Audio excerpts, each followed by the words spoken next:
8-point lead. They finally caught up and taken over. Bill Grohl is out of his jam. We're back live now. High elbow block thrown back by Grohl. Hits into Charles Gibson. Shoulder block, staggers him back. Gibson coming around again. Grohl sent waiting. Good. Oh! He lifted him right off his skates, high into the air. Bill Grohl, Mitch captain of the Bay Bombers, now the only jammer out moving. Gibson has been done by O'Connell, caught behind the pack. Grohl trying to go around the outside, trying to fight his way through. Gibson squatting low, stays with him.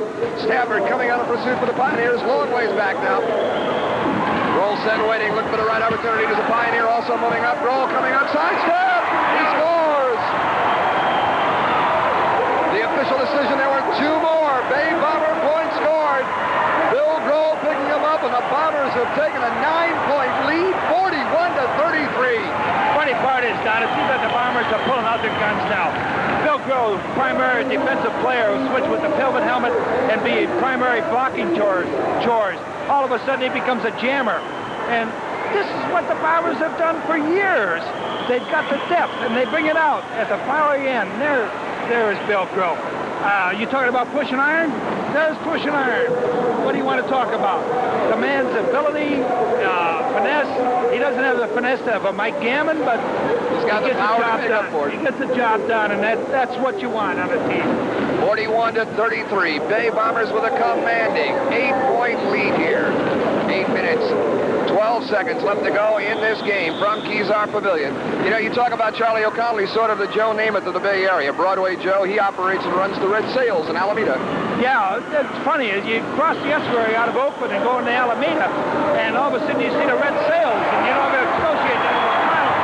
But that's Charlie O'Connell, and you'll see the skaters there anytime. Bombers again have got those jammers out. They've got a double scoring threat. They've got the rookie Mike Chump on the move, and Dynamite Mike Gammon also out. Gammon sending the rookie on. As the Bombers have an 8-point lead, he'll let him go in and try and score. He'll try and slow down the secondary jammer, and Chump has been dumped by Bob Hine at the rear of the pack. O'Connell looking to assist as well. Back there, Mike Chump back on his skates. Again, coming down that straightaway again, a shoulder block. Chump hit back. Here comes Gammon. Gammon and Chump trying to spare back and forth. Chump trying to go to the inside. Picked off by Bob Hine.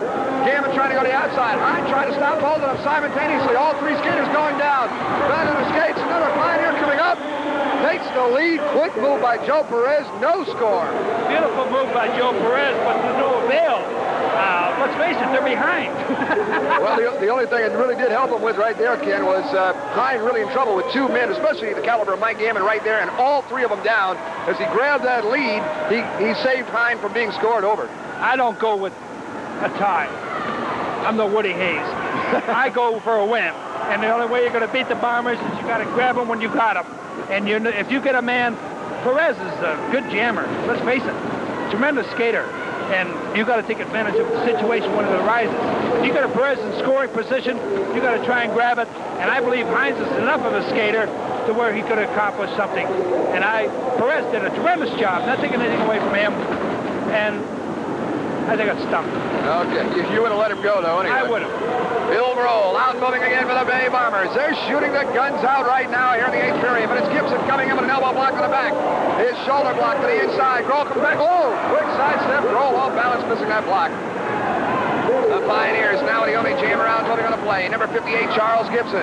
All 5 of the Bombers being kept in. Bob Hine dropping back on the assist. Grohl shaking up. O'Connell dropping back to do the blocking. And Hine bagging off. Pioneers trying to bunch up the pack. They've got him pinned in right now. Hine coming up with a drive. Power play, Pioneers. Gibson inside. Cuts it off. Jam called off. And the official decision, there were 4 Pioneer points. That puts it at 41-37. Bombers on top by 4. You know, it's a funny situation here, Don. Coming into replay, here comes Gibson in. Very big skater, 6'1", very, very large skater. And you'll see Hine dropping off. But the real action starts in the front of the pack, and all of a sudden Hine comes in, just sandwiches it together, and Gibson just waltzes through, so to speak. We're back live with 5 minutes, 6 seconds remaining in the period.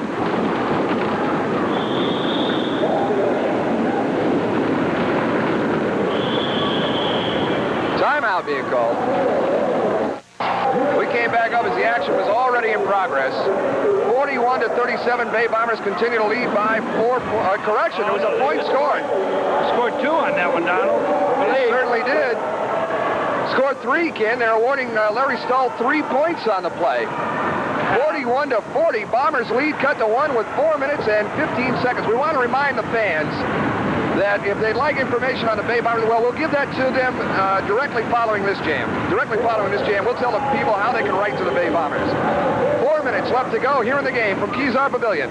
Bay Bombers lead by 1, 41-40. Excuse me, Donald, I mean, up to you now, but now it's to the point of all of a sudden the game is decided in the final 3 minutes and 40 seconds of the game. And this is the disadvantage of the Pioneers because I believe the Bombers have too much guns for the Pioneers.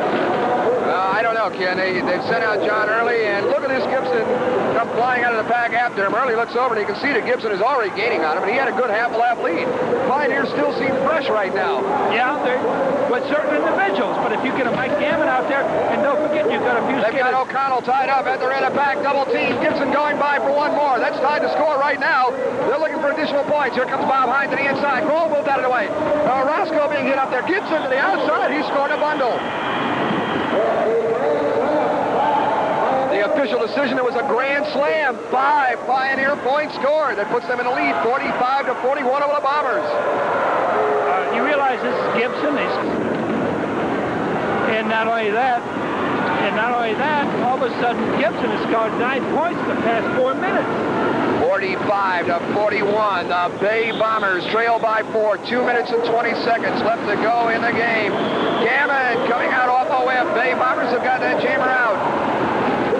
Bombers down by 4. Pioneers also break a jammer out. He's about a half a lap behind. Bombers in trouble right now, but they've got that lead jammer. Mike Gammon, Bob Hine dropping back on defense for the Pioneers.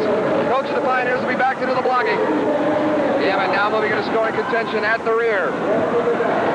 Gammon looking to make his move. Comes up to the outside. Belted back once again by Bob Hine. O'Connell comes in with a block. Stops the Pioneer jammer, who is the Rookie of the Year from last year, Larry Stahl. Gammon takes a hard leg block. Back by Hine. Attempting to score once again. Elbow block again. Throws that skater high. Gammon trying to fight his way through. O'Connell with a block. Stahl staggered back. Both jammers having a tough time. Gammon driven into the rail. Hit back by Hine. And I believe there's going to be a penalty out there on the play. Hine has picked up a penalty. Stafford pulls O'Connell out of the way, and the jam is called off.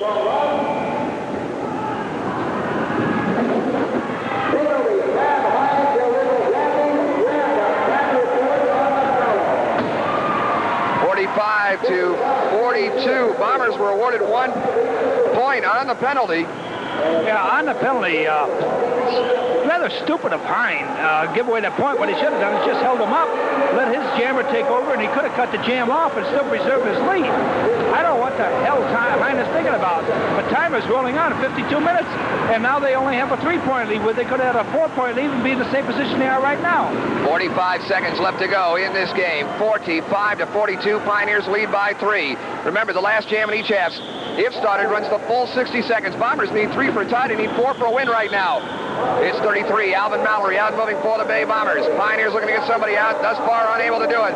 Charles Gibson now breaking out of the pack, but he's a long ways back as Stafford opened the door. Mallory on the move for the Bay Bombers, trying to close. It's going to be Stafford back on defense. They're going to run out of regulation time. They only have 18 seconds left to go on the clock, but they will be in the extra jam time.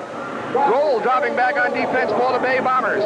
Mallory cannot afford to cut it off. Grohl has got to stop that Pioneer jammer. Mallory being hit back by JoJo Stafford. Shoulder block sends him over the rail. 2 seconds left to go. He could cut it off right here, and that could win the game, but he's apparently trying to pick up additional points as Mallory's been put into the rail. Jammer coming up again. Gibson still attempting to go. Stafford back with a shoulder block. Again dumps Mallory. Stafford coming up, trying to drive to the inside. Cole moved out of the way. A jam called off. I don't know what the difference is whether you win by 4 or 3, but it should have been cut off a long time ago. The official ruling, there was 1 Pioneer point picked up by Charles Gibson. So the score at the end of this game is 46-42 Pioneers. We're going to go back and take a look at this again, Ken. Well, we're going to take a look at it again. I don't know what happened to the Bombers. The Bombers comes it in. There's Gibson trying to score. Grohl holding back on Gibson. Gibson spins off the rail, comes back in again. And now there's JoJo moving out. Grove. Gibson moves to on the inside, places his hands on his hips, cuts the jam off. They win by 4 points. They should have. Bombers didn't take advantage of a situation, and they blew it themselves. Well, again, Kim, we want to remind the fans along the network, if they'd like to get information on the Bay Bombers, write to the Bay Bombers, P.O. Box 77979, San Francisco, California. And we'll be happy to pass your letters on to all of the Bay Bombers. And again, the final score here at Kezar Pavilion, Pioneers 46, Bay Bombers 42. For Kid Money, myself, I'm Don Drury. We'll be back with an interview in just a couple of minutes. Please stay tuned with us. And my special guest right now is the winning coach of this game, season opener for the Bay Bombers. However, it wasn't the Bay Bombers that won. Midwest Pioneers 46-42 over the Bay Bombers. Coach Hine, you said you were going to come in, you were going to win. You said you were going to win all season. You certainly started off that way. That's the way I'm going to do it. I'm pretty hoarse. I'm yelling at my skaters, but I'm coming in to tear heads open this year. I let the playoffs slip away from me last year and losing that first game. And we should have had it, Pioneers. So I'm coming in to tear heads. I said I was going to win that first game. We did. And we're going to keep right on winning. We're going to win this whole series. You've got a big game coming up tonight, and that, of course, is at the Oakland Auditorium. That'll be the final game of your series for the fans. It's going to be the first game in Oakland for the Bay Bombers for this season. But one of the things that we want to strongly push right now is your women's field as well. You've got Jan Vallow out there. I think that may have been a little downfall for you last season. You were a little weak. But with Jan Vallow, Sherry Eric, and she is picking up Darlene Forbes and Sue Pergolia. Yeah, I am just tickled to death with Jan re-signing. I've got her on an extensive contract this year, and she's going to be working with me this whole season. And I think with that kind of a girls' field, with that kind of leadership, we're going to come in and we're just going to wipe. I mean, we're coming. Well, there should have been a few penalties that were called out there. I mean, now it works both ways, but it seemed a little bit on your side. You seemed to go a little bit more overboard rather than trying to stay with just a rough game. It seemed like you were a little bit vicious. Don't you think that's a little bit out of line? Well, yeah, I did a few things, but I'm pretty clever about the way I do them. Yeah, in other words, if you can get away with it, you feel it's all right? That's right. If I can do it where the referees don't say, that's the breaks. You know, because I'm out there to win games. I don't care how I have to do it anymore. I'm getting up there in age, and whatever I have to do. I haven't got the speed I used to have, but I still got the ability, and I'm out there to win games if I have to bust heads open. What about JoJo Stafford now? Stafford looked like he was injured. You ran into a little bit of a problem with Charlie O'Connell. You and Stafford both when you came out on those jams. Maybe you fellas shouldn't be in the jamming department, but, it was fine effort on both of your parts, but you can't take it away from O'Connell. He did do the job. You're right. He's one of the greatest. I mean, he really is. But the best thing that happened there is he made me mad. And when he made me mad, I told JoJo, that's it. From now on, we're just going right on out. And it's just what we did. We started. Every time they got a jammer out, I decked him, or he decked him. And every time we got a jammer out, I just piled him up. I didn't care how I had to do it. I'd run him into a rail, whatever I had to do. I mean, they were legal blocks. Yeah, well, you can't say whatever you have to do, though. I think that's a fair understatement. I think when you get over carried away, the Bombers have got a good team as well. I'm not taking anything away from your team, but I think that the fans coming out, is this the type of game they're going to see in Oakland tonight, or is this the type of game that they're going to be seeing with your club this entire season? This is the way my team's skating this whole season. We're coming out, and we're going to win everything we go after this year. We really are. There's other clubs in this league, too, though. You've got a big Red Devil team. You've got a strong Chief team. Jerry Cattell's been picked up for the Chief team this year. You may win some games against the Bombers, but how many games out of, let's say, the 80-game schedule that you've got against the other clubs do you figure that you're going to lose? And you have to have some kind of a percentage in there. Oh, as long as we win 60-40, and that's what we'll do. And I think it's going to be better than that. I think probably 80-20. That's an awful lot of self-confidence. I'm shooting for it. I really am. I want the highest winning streak I've ever had this year. Bob, as we watch them right now, the fans can't see it. We're up in the dressing room area here. You're on your way after taking a strong win against the Bay Bombers, but they're tearing the track down now. What are some of your second thoughts as you watch this track coming down after tonight's game? My second thoughts is I'm getting awful old. Unfortunately, but like I said, I got the head on my shoulders that keeps me going, and I love to skate. I'll always love to skate, I guess, probably when I'm 90, Yeah, I don't think you're going to make it that long, especially with guys out here like this, upcoming rookies that you have, too. I'm not too worried about the rookies. I can use